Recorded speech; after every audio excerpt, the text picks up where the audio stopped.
Welcome, everyone. This is David Michael, the Food Warrior, and thank you for joining me today. I want to continue on what I was doing yesterday's broadcast. I didn't get to finish it all because it was a bit lengthy, but today I want to talk about something that's a little bit embarrassing for most people to talk, especially in public, and have it now on film. But anyway, I wanted to share this with you because I wanted you to realize a lot of the difficulties I went through as a youngster into my adulthood. When I was much younger, I would say about 8 or 9 years old, I had a big, serious problem with not moving my balls. It was about 1 to 2 weeks that I would move it. And when I did, the first thing that would happen is that I would cramp up like there was no tomorrow. And it was severe. It really was painful. It really caused me a lot of pain and trouble. And so bad that it was, my parents had to take me to the hospital. And the personnel there, they had no idea what was going on. And back then, there was no such thing as irritable bowel movements, or what we also say now is leaky gut. And so it was real difficult. They just sent me back, and I don't think they gave me any medication, thankfully. But as time went on, I soon discovered, thinking on my own, believe it, even at that age, I was always a thinker.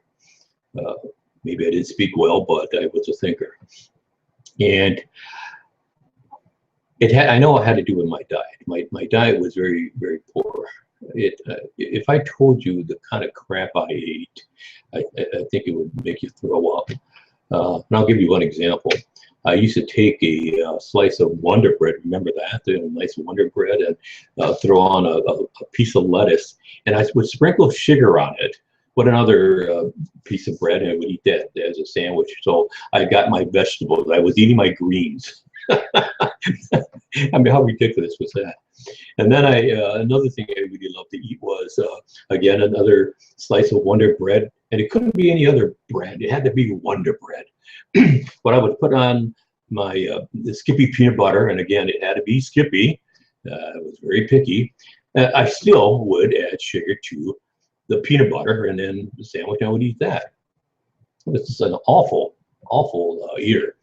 And I remember my mom decided that, hey, you're going to eat your vegetables whether you like it or not. So she served us the main course and added peas, and I just hated peas. Well, anything that was green, I hated. And so everyone finished except for myself. And I looking. So what I tried to do was take one pea at a time and place it in my mouth and just swallow it whole. Now, hopefully that I wouldn't touch it or taste it or anything like that. And of course, I got sick of that.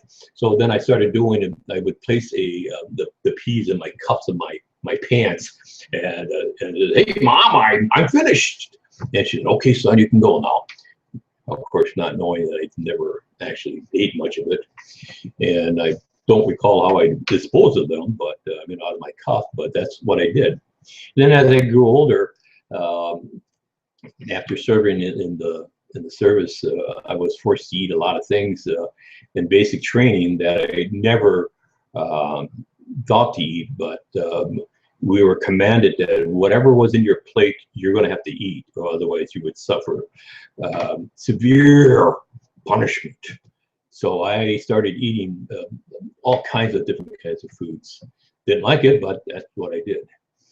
But when I came home after Vietnam of April of 1970, I moved out of the house, and I got a nice apartment, and I started working for Harley Davidson. Again, I actually worked there for a bit after finishing high school, and then I joined the Army and got into the 1st Cavalry Division over in Vietnam. But anyway, when I got home, My diet just went right back to hell. I would eat a bologna sandwich with a bottle of Coke. Yes, you heard me correctly. A bologna sandwich with a bottle of Coke. That was my breakfast. And that's what I ate for quite a while. And speaking of which, Coca-Cola, I got up to drinking a case of Coca-Cola every week. That was a lot of soda. It was so bad that I got insomnia and I couldn't sleep for a long time. It was really bad.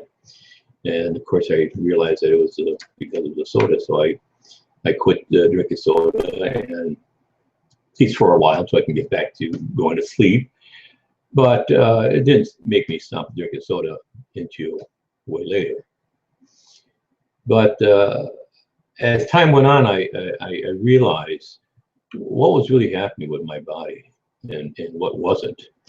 So I just started eating much better as time went on. And it really wasn't until I got into my 50s.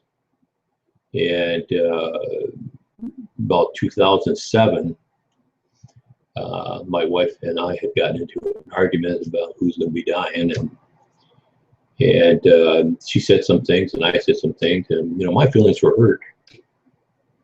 And but I knew she was right. She was right. So I decided to investigate a little bit further. I went online and Googled whatever, and I stumbled upon raw food. So I got a couple of books. I started reading it, and I wasn't really much of a great reader either. But I read it. I was really interested in this. So I started making smoothies. I started eating more salads, and I got to be about, I would say, 80% raw foods. And I lost weight, and I started to look pretty good. So I figured, hey, maybe I should start dieting or exercise rather. And so I started exercising, and I did really well. I was in pretty top shape, and even though most people don't believe me, but I did start running 6-minute miles, and I was running 5 miles a day. I got up to for a while, and then I just started getting better and better. But then every once in a while, I'll go back up and down, but I'm still working on it.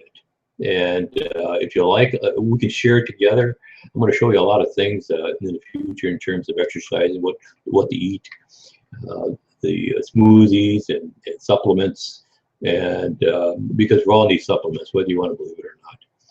But they need to be plant-based supplements, and also probiotics and enzymes. We need to take them on a daily basis, even though most people don't say anything to you unless you just have a digestive problem. But they generally tell you to take 1 probiotics and 1 enzyme. But you need more than that. But anyway,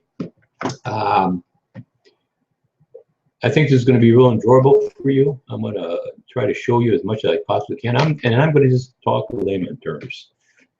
I'm not into the technical stuff, and if you want to do that, go Google it and find out what the exact terms are. But I'm a very simple person. I love simple things, and it just makes it a lot simpler and easier. And that's, as far as that's concerned. So you have a great day. God bless you, and remember, honor your mind, body, and soul. That's very important. There's so much in that phrase that we have. Honor your mind, body, and soul. Have a good one.